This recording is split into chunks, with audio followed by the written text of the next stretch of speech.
Clementon Park has been saved. The beloved South Jersey amusement park that is a favorite childhood memory for so many of us will not be sold for parts.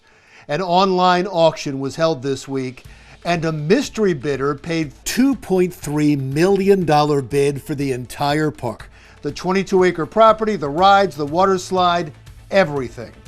Clementon Park opened in 1907 and is one of the nation's oldest amusement parks. And now its doors will stay open to create memories for a whole new generation.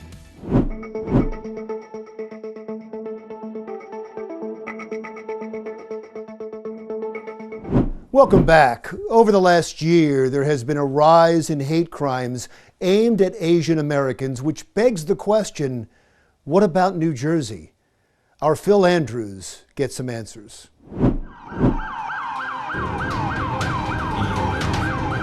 I just got a call from one of my friends, and they say some guy came in, we hear the gunshot, and, the lady is passed out. Police are investigating a string of deadly shootings at 3 massage parlors in and around Atlanta.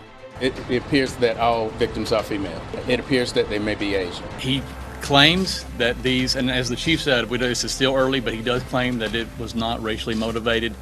Robert Aaron Long killed 8 people that day in Atlanta. 1 white man, 1 white woman, and 6 Asian females. Now, Long told authorities that his crime was not racially motivated, but Asian Americans in New Jersey and across the country are still feeling the pain. Holly Nguyen opened her nail garden salon here in Malton last summer, and somehow her business found a way to survive all the COVID-19 pitfalls. But it's hard not to ignore what happened in Atlanta. I was thinking about, if we're gonna get, affected with our salon, because, nail salons consist of Asians.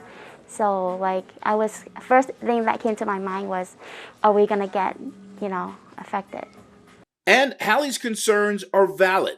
Between March 19th of 2020 and February 28th of 2021, there were 3,800 reported hate crimes against Asian Americans across the country.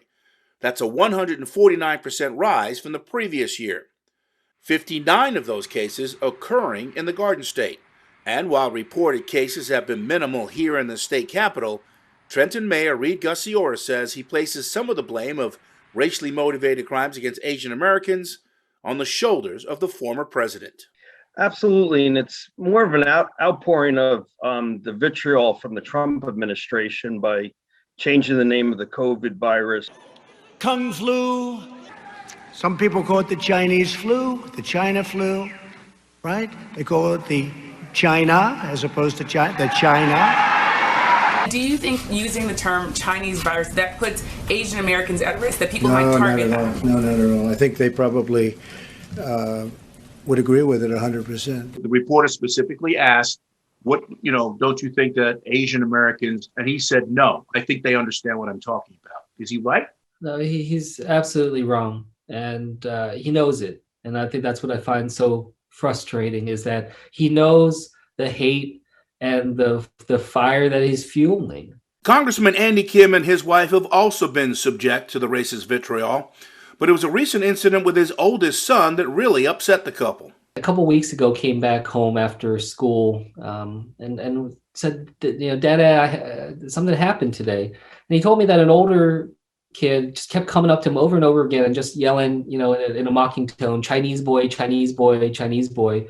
And my son just couldn't understand it. He's like, I kept telling him I'm a New Jersey boy. And it was hard because, I'll be honest, I didn't know what to tell him. By the way, Congressman Kim recently took part in a roundtable discussion with Governor Murphy, Attorney General Jabir Grewal, and others on the rise in bias incidents here in the Garden State. For Jersey Matters, I'm Phil Andrews.